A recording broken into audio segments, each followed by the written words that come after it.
성광밴드 2026년 1분기 실적을 스루풋 회계로 분석하고 연말 매출 및 손익분기점을 예측해 보도록 하겠습니다. 매출은 7.8% 감소했고 영업이익은 52% 감소했습니다. 가공비 배부 재고자산 회전율은 2.2회전이고 PBR 1.34입니다. 재고자산 매출원가 회계 불투명, 이렇게 표현했을 때의 의미는 재고자산 매출원가 분식회계 개연성의 다른 표현이 되겠습니다. K조선 공급망 시리즈 뉴스를 블로터에서 하고 있습니다. 김수민 블로터 7월 15일 성광밴드 곡간 쌓였지만 ROE 후퇴, 자본효율 과제, 리턴은 이코티라고 해서 주주 이익률로 저는 알고 있는데 좀 읽어보도록 하죠. 성광밴드가 조선업 업사이클 국면에서 재무체력과 자본효율성 사이의 간극을 드러내고 있다. 현금성 자산을 늘리고 순현금 기조를 유지하는 등 재무 건전성은 안정적이다. 다만 자기자본 이익률 ROE는 6%대로 낮아지면서 자본을 얼마나 높은 수익으로 전환하느냐가 새로운 과제로 떠올랐다. 순이익 감소 ROE 6% 후퇴. ROE 하락은 순이익 감소와 자본 증가가 동시에 나타난 결과로 풀이된다. 자본 증가가 높아지면은 ROE는 줄어들겠죠. 그래서 후퇴한 거냐, 순이익도 감소도 해가지고 복합적으로 작용했다, 이런 풀이 같습니다. 부채 줄이고 현금 들린 안전운전, 영업활동 현금으로는 역시 2022년 214억 원, 2023년 356억 원, 2024년 285억 원, 2025년 379억 원으로 개선되는 모습을 보였다. 하반기 수주 마진 회복이 분기점, 재고자산도 자본 효율성 측면에서 살펴볼 대목이다. 제조업은 납기 대응을 위해 일정 수준의 재고가 필요하다. 성광밴드도 일반 규격품 생산 시 주문 수량보다 일부를 추가 생산해 ES 및 후속 대응 재고로 보유한다. 그러나 재고 회전이 느려지면 자산이 묶이고 평가 손실이 발생하는 경우 순이익까지 주로 ROE에 부담을 준다. 재고 회전율, 저는 이 재고 하나만 중점적으로 패는 사람인데요. 이거가 ROE까지 연관해서 설명을 하고 있습니다. 이제까지 재무지표를 기사화한 것을 드물게 보았습니다. 기자의 식견도 한몫을 하고 있는 것 같습니다. 분석을 해봐야 기사 내용을 확인 검토해 볼 것입니다. 그래서 제가 분석을 해봤습니다. 성광밴드 사업계열로 본사 주소는 부산광역시 강서구 녹산산단 262로 26, 관이음새의 제조 및 판매업, 수출업 제조업, 부동산임대업, 기계제조 및 판매업, 태양광 발전에 의한 전기 생산 및 판매업 등을 하고 있다. 철강 관이음새 산업은 과거 탄소광 중심의 배관용 자재였으나 지속적인 소재산업의 발달에 힘입어 수입에 의존하던 품목을 국내 기술로 생산, 공급하게 되었으며 2003년도부터 동일업종에 영위하는 화진 PF를 연결대상 정속회사로 보유 중이다. 이게 PF라고 하면은 파이프 앤 피팅일 겁니다. 화진 파이프 앤 피팅 PF. 요거 홈페이지에서 그림을 가져왔습니다. 주가는 25,900원으로 1년 전보다 10.7% 하락했습니다. 그리고 PBR은 1.34로 17% 하락했고요. 5% 이상 주주는 안재일 씨가 17.31%, 안가번 씨가 11.3%인데 이 최대 주주의 부친으로 되어 있습니다. 2세 경영인지 3세 경영인지는 모르겠습니다만은 자연스럽게 상속세 이런 부담 없이 자연스럽게 넘기는 그런 지혜를 발휘한 것 같습니다. 외국인이 35.99%인데 JP고문 JP 모건, 골드만삭스, 모건스탠리. 미국계 투자 회사로서는 요 삼형제가 똘똘 돌아다니는 것 같기도 해요. 스루프트 회계로 분석한 결과입니다. 매출은 534억 원으로 7.8% 감소했는데 매출에 비례하는 매출 재료비는 11.5% 더 낮게 감소해서 스루프트는 5.3%밖에 하락하지 않았습니다. 상대적으로 스루프트율은 1.6% 상승을 했어요. 그런데 운영경비가 19.8% 높게 증가했기 때문에 TOE 생산성은 1.22로서 0.32포인트 하락했고 영업이익은 58억 1,400만 원으로 52%나 하락했습니다. 원가회계 영업이익보다는 3억 3천만 원이 적은 수치인데 이것은 재고자산, 가공비 배부 재고자산이 다소 증가했기 때문입니다. 그리고 재고 회전율은 2.2회전인데 연간 이렇게 되는데 너무 재고가 많습니다. 1년에 2회전 하면은 6개월에 한 번 회전해 가지고는 기자도 뭐 애프터 서비스용으로 한다 그런 식으로 좀 이 회사를 두둔하는 식으로 얘기를 했습니다만은 이 재고가 너무 많습니다. 이 밴드 하면은 보통 이렇게 굽은 거니까 우리가 보통 엘보 이런 거 T자형 엘보도 있고 기역자 엘보 이런 것들이 주종이죠. 원가회계 손익으로서는 영업이익이 40.5% 감소한 것으로 결산을 했습니다. 근데 판매관리비 75%가 왜 증가했을까? 요것 때문에 매출 총이익은 11.4% 증가했거든요. 그러니까 판매한 것까지는 좋았는데 판매관리비가 엄청 많이 들어갔다. 그거를 또 분석하면서 파악을 해보도록 하죠.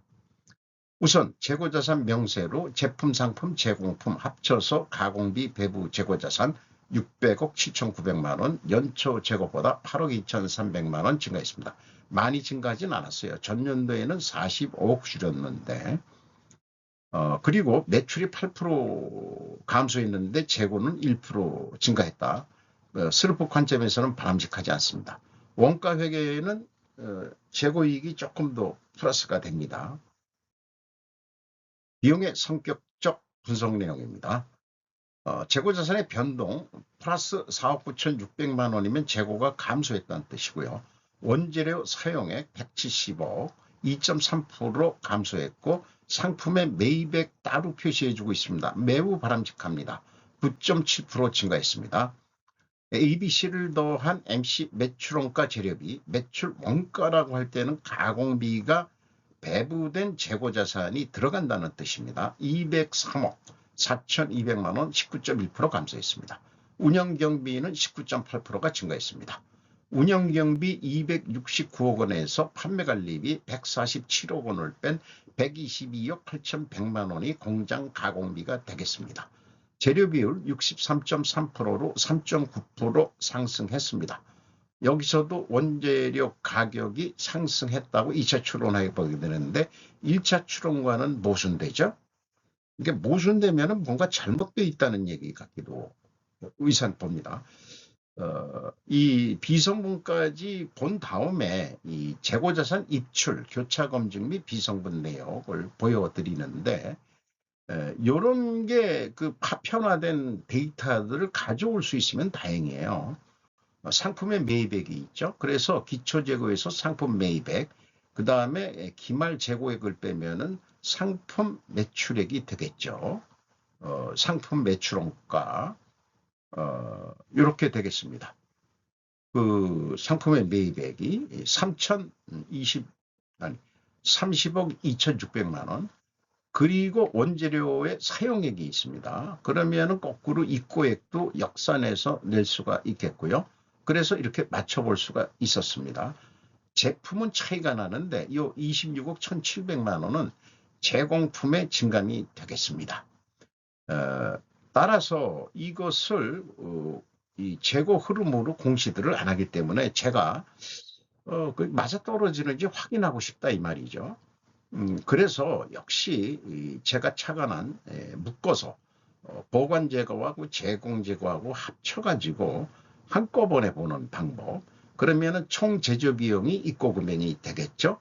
그 다음에 출고 금액이 판매 매출원가가 되겠죠. 그러면은 맞아 떨어집니다. 판매 관리비의 큰 증가로 영업이익이 감소했는데 항상 추적해 보면은 알 수 없는 기타 비용에 숨겨진 경우가 많습니다. 여기 기타 경비가 155억 원으로 100억이었는데 53억이나 크게 증가를 했어요. 이것 때문에 영업이익이 감소합니다. 그래서 분명히 특별 원인이 있고 뭔가 일회성일지 어떨지 그런 큰 비용이 발생했는데 회사로서는 공시한다고 해놓고는 이런 거는 기타 비용으로 숨기고 싶은 심리가 작동하는 것 같습니다. 성광밴드만이 아니고 다른 기업들도 다 추적하다 보면 기타 비용에 숨겨져 있어가지고 일반 사람들이 모르게 해놓습니다. 아마 큰 벌금을 먹었든지 또 뭐 이런 여러 가지가 있을 수 있을 거예요. 1단계 재고자산의 변동 검증, 가공비 배부 재고자산, 이건 재고자산 명세에 의한 거죠. 8억 2,300만 원 증가했는데 비정부는 마이너스로 표현이 되는데 플러스입니다. 그러니까 13억 1,900만 원이 차이가 있는데 이것이 무엇인지는 합리적으로 추적할 방법을 찾지 못했습니다. 1단계가 이렇게 13억 차이가 난다 그러면은 여기서부터 그냥 우선은 분식회계다 이렇게 얘기를 하는 것이 낫습니다. 분석하는 입장에서는. 왜냐? 이 회계의 법정은 만유의 법정으로 우리는 무죄 추정의 원칙을 가지고 있지 않습니다. 우리는 유죄 추정의 원칙으로 비판을 하고 무죄 입증은 귀사에서 하세요. 이런 얘기입니다. 떳떳하게 좀 해봐라 이거예요. 공시들도. TQ총 제조 비용도 동일한 금액으로 차이가 납니다. 현금 흐름표는 공인회계사들이 보여주라고. 공인회계사들은 저같이 1, 2단계를 한 능력이 없을 거예요. 착상도 못하고 수준이 그런 거예요. 우리나라 공인회계사들이. 현금 요구만 해볼 거예요. 현금은 맞으니까 재고자산 투명하다. 요렇게 판단하겠죠. 공인회계법인이, 외부 감사인이. 원가회계 영업이익 차이 303억 원은 재고 증가액에서 가공 비율을 곱하면은 입증이 되겠습니다. 인건비 66억 3,500만 원으로 3.3% 증가했고 직원 수는 8명을 줄였습니다. 대신 연간 인당 평균 임금은 8,620만 원, 중견기업 이상의 그 임금 수준으로 보입니다. 노동 생산성, 스루풋은 떨어졌는데 노동 분배율은 거꾸로 9.1% 올려준 폭입니다. 직원들은 침묵, 조용히 열심히 해야 될 것입니다. 그렇게 주장하는 노동 생산성, 원가, 이것도 내려갔는데 노동 분배율도 더 내려갔습니다. 따라서 노동자들도 지금 원가 노동성 하지 마세요. 어떤 사람이 스루풋이라는 걸 얘기하는데 그거로 우리를 평가해서 임금을 주세요. 이렇게 노동자들도 그 주장을 해주기를 바람하지 않습니다. 물론 반대 현상이 나올 수도 있어요. 경영평가지표로서 연간 재고 회전율이 2.2회전이면은 이거는 장사라고 할 수도 없습니다. 이렇게 느려가지고야 그러니까 이게 악성 재고가 많다 이렇게 봐야죠. 스루풋율은 1.6% 상승했고요. 역방향의 분식회계 개연성 가정을 세웁니다. 그리고 매출채권 수금 속도 1.2회전, 매입 채무 지급 속도 2.4회전, 근데 현금 버퍼는 낙낙하게 있습니다. 이런 경우 수금이 늦다. 3개월에 1회전 정도뿐이 수금을 못했다. 한 달 납품하면은 바로 받아야 되는 거 아닌가요? 매입 채무는 자기네들 수금하는 속도보다는 더 빨리 주는데 그나마 현금 버퍼가 많이 있으니까 그렇게 줄 수 있는 것 같습니다. 두퐁 ROI 이게 그 기자가 얘기한 ROE로 하지만 저는 스루풋으로 보기 때문에 스르프 영업이익으로 봅니다. 1.1%, 1.2% 하락했습니다.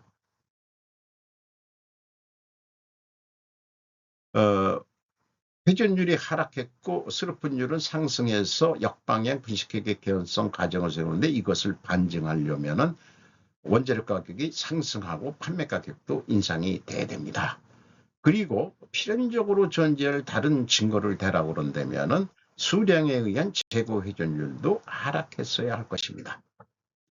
그래서 원재료 가격이 6.4% 상승한 것으로 계산이 됩니다. 근데 제품 가격 추이에 대해서는 뭐라고 바라바라바라 얘기했는데 이것은 성립하기 어려운 변명에 가깝다. 이렇게 생각을 합니다. 아니 주문 제작을 한다면은 그렇게 재고가 많을 필요가 있냐? 그러니까 재고 실사를 해보고도 싶어요. 과연 그만한 재고가 지금 있냐? 어, 없을 것 같은 느낌 같은 느낌이 있습니다. 자, 그래서 자, 반증을 하려면 원재료 가격이 상승해야 되고 판매 가격 상승해야 되는데 원재료 가격 상승한 것은 확인이 되는데 판매 가격은 비공개다. 그래서 반증이 불가능하겠습니다. 제가 친절한 금자씨가 되려고 했는데 불친절한 금자씨를 만들고 있네요. 현금 경영평가 지표로서 EAT 세후 현금 순이익 81억 800만 원, 두 번째 EMS 영업활동 현금 흐름 254억 8,400만 원 유입이 됐습니다. 최종 88억 2,100만 원 현금이 들어왔습니다. 단기 순이익하고 현금 순이익하고 큰 차이가 없네요. 자유현금으로는 채권자한테 45억 8,300만 원을 추가 차입했습니다. 이자부채 레버리지율은 6.2%로 부채는 아주 없는 폭이나 마찬가지죠. 이 정도면은. 그리고 주주 잉여 현금으로는 자유현금으로는 53억 1,100만 원. 요것이 저는 그 주주 자유현금으로를 그 ROE, 이 리턴 온 이퀴티를 봅니다. 이 주주 이익배당에서 나누기 투하자본으로 보고 있습니다. 블루토 기자의 ROE 자기자본 이율과는 개념이 다른 ROE라고 보시면 되겠습니다. 캐펙스 166억 투자한 게 있습니다. 납입자본 성장률 28.9 약간 올라갔고요. 이익잉여금률 2,801%, 한 215% 정도 상승이 됐습니다. 1분기 실적 전년보다 매출이 줄었어요. 92.2% 줄었습니다. 요걸 감안해서 어떻게 할 거냐? 1 더하기 300% 합니다. 운영경비를 목표이익도 그렇게 해가지고 스르픈율로 넣으면 2,136억 원을 할 것입니다. 매출 재료비도 동일하게 계산을 합니다. 대신 매출 재료비율로 나누면 동일한 매출액을 예측해 볼 수 있겠습니다. 여기서 퀄리티 높은 예측을 좀 하는 작업을 추가하기로 했습니다. 동일한 방법으로 제가 예측했다면 제가 4.6% 높게 예측한 게 되겠습니다. 이걸 감안해가지고 2026년도 그 실행 계획을 세워야 되겠죠. 그런데 먼저 그 실행 계획을 세우기 전에 손익분기점이 전년도에는 7.8월에 도달했는데 올해는 9.9월로 대략 2.1개월이나 늦게 도달할 것으로 전망이 됩니다. 마스카 조선업을 빨리 수주해서 납품협력지들의 숨통이 터질 것 같습니다. 이거를 감안해가지고 사업계획을 세워야 되겠죠. 그냥 그래서 매출이 감소한 그대로 추세로 간다. 그래서 2,136억 원 그냥 하는 거로. 그래서 요것을 어떤 납품 단가라고 한다면은 21만 3천 원, 대형 곡관인데 엘보 21만 3천 원에 팔기로 했다. 그러면 22,655원 남는데 요게 매출 달성 시기는 연내에 가능하다. 그 다음에 손익분기점은 9.9월에 도달한다. 요거를 이 상태에서 돈을 벌기 위해서는 재고 회전율을 2.2회전 조금만 좀 더 올려보자. 그러면은 2,157억 원을 해서 운영경비가 0.7% 증가하더라도 236억 원 정도 조금 올라갈 거다. 이 회사가 재고 회전율을 크게 못 올릴 것 같아요. 그러니까 저도 한 1.3%만 악성 재고가 분명히 있을 것 같습니다. 자, 원가 회계는 재고가 감소했을 경우와 재고가 5% 증가했을 경우 각각의 매출 원가를 산출해야 되고요. 재고가 감소했을 때는 좀 비싼 가격으로 팔아야 되고 재고가 증가할 때는 약간 싸게 팔아도 동일한 목표 이익을 낼 수 있습니다. 그러나 영업사원은 두 가지의 진리를 동시에 가져갈 수 없기 때문에 조선소에서 엘보 하나 그 견적 내역까지 브릭다운해서 내라. 재료비가 79,500원, 가공비가 49,500원 조금씩 부풀립니다. 깎일 것 같으니까 판매관리비도 조금 올려서 59,000원. 그래서 총 제조 원가가 188,000원인데 여기에서 우리 마진 24,000원 주시 와요. 이래서 21만 2천원 견적을 냅니다. 근데 스루풋도 21만 2천원으로 하기로 했죠. 스루풋은 양보 안 합니다. 그거 우리는 그거 아니 하려면 말고 말려면 마셔. 깎으면은 당신들 갑의 횡포지 이렇게 얘기하는데 부풀렸는데 이렇게 되니까 속으로 얼마나 기분이 좋겠습니까? 어쨌든 그런데 매출원가율 적용해가지고 정산해 보면 21,800원 뿐이 남질 않는다. 그래서 스루프처럼 매출액을 2,157억 원으로 증가했을 때 같은 매출원가율로 하면은 그렇게 1,137억 원, 37원 뿐이 이익이 더 증가하지 않습니다. 다시 비교를 해보면 21만 3천 원에 팔 게 스루풋은 22,655원인데 원가 회계는 21,842원, 그리고 재고 증가할 때는 27,850원 더 이익이 많이 나오죠. 근데 동일한 매출액을 올려놓고 추가 생산 안 하고 있는 재고에서만 팔아라. 이럴 경우에는 원가 회계 영업이익은 내려갑니다. 이게 고질적인 문제점인 거죠. 원가 회계. 자, 우리 제니 옐런 언니, 존경하는 땅따리 언니께서 중국에 가가지고 과잉 생산 덤핑하지 마세요 했는데 했기 때문에 전쟁이 일어나고 있습니다. 그리고 원가 회계는 저는 노동가치설이 들어간 공산주의 원가 회계라고 생각합니다. 따라서 로스차일드 여사가 원가 회계를 쓰레기통에 버리고 새로운 회계를 찾자. 찾아보니까 고려 코리아 회계라는 게 있더라. 이걸 해라. 물론 유대인 골드렛 박사가 책상한 겁니다만은 골드렛이라는 게 우리말로 번역하면 김씨거든요. 김씨. 그러니까 우리 고려 사람이 조상일 수도 있어요. 그렇게 그냥 친연성을 제가 찾아보려고 억지 요거는 추정을 합니다. 가정이 아니에요. 가설은 가설이고요. 두 갈래 길이 있습니다. 우리는 코리아 고려 회계의 길로 가야 되겠습니다. 제가 낸 책인데요. 아마 절판이 됐을 거예요. 오늘도 좋은 하루 되시기 바랍니다. 굿아이.